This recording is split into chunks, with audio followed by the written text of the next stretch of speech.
wana wa Israeli japo wamebeba agano la Mungu, kuna wakati katika historia walijikuta wako utumwani kwa miaka 400. Na kilichowapeleka kule sio maadui kwamba walienda kuwakamata na wakawapeleka utumwani, ni njaa ya wana wa Israeli.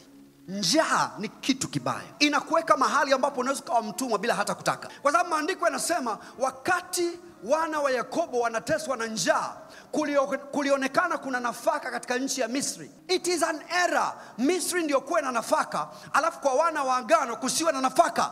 Kwa sababu kitakachotokea, wana wa agano kwa sababu ya njaa yao watajikuta wameanza kuingia kwenye utumwa bila hata wao kujua. Njaa ni mbaya, ikatae njaa. Na unapoikataa usikatae kwako tu, ikatae na kwa watoto wako, ikatae na kwa vizazi vinavyofuata baada yako. Kwa nini? Kwa sababu njaa inawafanya watu kuwa watumwa. Njaa inawafanya watu kufanya vitu vya aibu. Ni makosa makubwa utele kuonekana mikononi mwa wapagani alafu haupo mikononi mwa watu wa Mungu. It is an error. Kwa sababu fedha na dhahabu ni mali ya Mungu, mbingu na nchi na vyote vijazavyo ni mali ya Mungu. How come wana wa Mungu hawana kitu alafu watu wasiokuwa wana wa Mungu wamejawa na utele? It is an error. It must be corrected. So you see, tunapoingia kwenye vita ya kupambania maisha yetu kifedha, watu wa Mungu, it is war. Now the reason why you are aggressive ni kwa sababu unapoangalia namna mambo yanavyoenda, kuna hatihati ukawa ni ombaomba, kuna hatihati wazao wako wanaofuata wakawa ni ombaomba na hautaki hilo litokee. Do you know wana wa Israeli ni watu waliobeba agano la Mungu, lakini njaa haijui agano.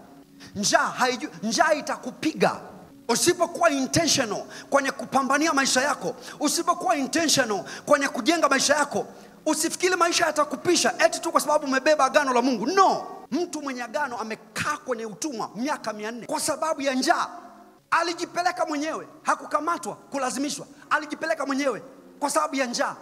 Kwa sababu ya njaa. Ninakuombea katika jina la Yesu, wewe pamoja na watoto wako msiwahi kujikuta mpo kwenye position ambayo ina jeopardize identity yenu katika Kristo. Msiwahi kujikuta mahali ambapo mmekuwa ni ombaomba katika uso wa nchi. It will not happen in the name of Jesus. Kitu cha kuogofya ni kama sasa hivi unaanza kujiona umeshaanza kuwa ombaomba, alafu haushtuki. Hauwezi kuishi bila kugonga hodi kwenye milango ya watu. Hauwezi kuishi bila kupiga simu, nisaidie hiki, nisaidie hiki. Hivyo vitu vinatakiwa viushtue moyo wako. Usipochangamka leo wakati ni mapema, hivyo ndivyo ambavyo watoto wako watakuwa kigonga hodi. Na believe me when I tell you, hamna kitu kinaumiza kama mzazi anapoona yeye alishindwa vita yake ya uchumi, alafu na watoto wake na wenyewe wanakuja wanakuwa ombaomba kama yeye alivyokuwa. Mungu akuepushie hiyo aibu. I said Mungu akuepushie hiyo aibu.